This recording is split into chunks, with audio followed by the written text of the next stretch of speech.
હજારો લોકો એવન તો વડોદરા, છોટાઉદેપુર આસપાસના તમામ જિલ્લાઓમાંથી મોટી સંખ્યામાં કાર્યકરો ઉમટી પડે છે. અત્યારે રાહુલજી અહીંયા બોડેલી ખાતે કેમ્પમાં છે અને અહીંથી સવારે હમણાં શરૂઆત થશે. અહીંથી નસવાડી થઈ અને આગળ મેઇન કાર્યક્રમ અમારો રાજપીપળા ખાતે પદયાત્રાનો કાર્યક્રમ છે. ત્યાં રાહુલજી ચાલવાના છે. અહીંથી અમે કાર માર્ગે, કાફલા માર્ગે ત્યાં જવાના છીએ.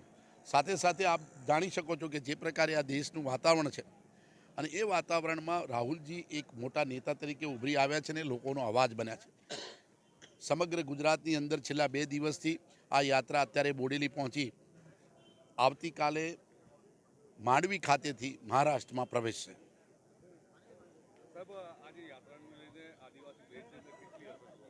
આપ જાણો છો કે જે પ્રકારે મોદી સાહેબે શાસનમાં આવ્યા પછી જે પ્રોમિસો કરી હતી, મોંઘવારીની વાત કરો, તમે શિક્ષણની વાત કરો, મહિલાઓની વાત કરો ને સૌથી વધુ ખેડૂતોની વાત કરો, વાતો મોટી થાય છે પરંતુ લોકો ખૂબ ત્રાહિમામ છે. અને એની અવાજ બનવા માટે રાહુલજીએ સમગ્ર આદિવાસી બેલ્ટ વિસ્તારની અંદર જે યાત્રા કરી છે, જેના કારણે ખૂબ મોટી જાગૃતિ આવી છે. અને લગભગ 15મી તારીખ પછી લોકસભાની ચૂંટણીની જાહેરાત થશે અને 2024ની ચૂંટણીની અંદર કોંગ્રેસ પક્ષ ગુજરાતની અંદર મોટી બેઠકો લાવી આ દેશમાં લોકોનો ન્યાય અને એનો અવાજ બનશે. રાહુલજીનું કદ એટલું મોટું છે અને જે પ્રકારે સમગ્ર દેશની અંદર એક મોટો અવાજ બનીને બહાર આવ્યા છે, એમાં ધારાસભ્ય રોકડિયા ખૂબ નાના છે. એમનું લેવલ નથી કે રાહુલજીની આટલા મોટા લેવલે વાત કરી શકે.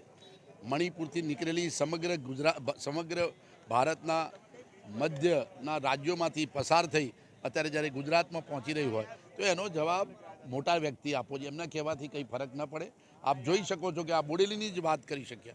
આખા બોડેલી શહેરની અંદર હજારો કાર્યકર્તાઓ, આજુબાજુના વિસ્તારના આદિવાસી કાર્યકર્તાઓ, વડોદરાથી, છોટાઉદેપુરથી અને તમામ જગ્યાએથી ખૂબ મોટી સંખ્યામાં ઉમટી પડ્યા છે. અને બોડેલી કોંગ્રેસમય બન્યું છે. લોકોનો અવાજ બનવાનો છે. કોઈ ધારાસભ્ય આ પ્રકારનું સ્ટેટમેન્ટ આપે તો નાનું સ્ટેટમેન્ટ કહેવાય. રાહુલજીની વાત સમગ્ર દેશમાં પહોંચી રહી છે અને એ સરકાર એનાથી હલી ગઈ છે.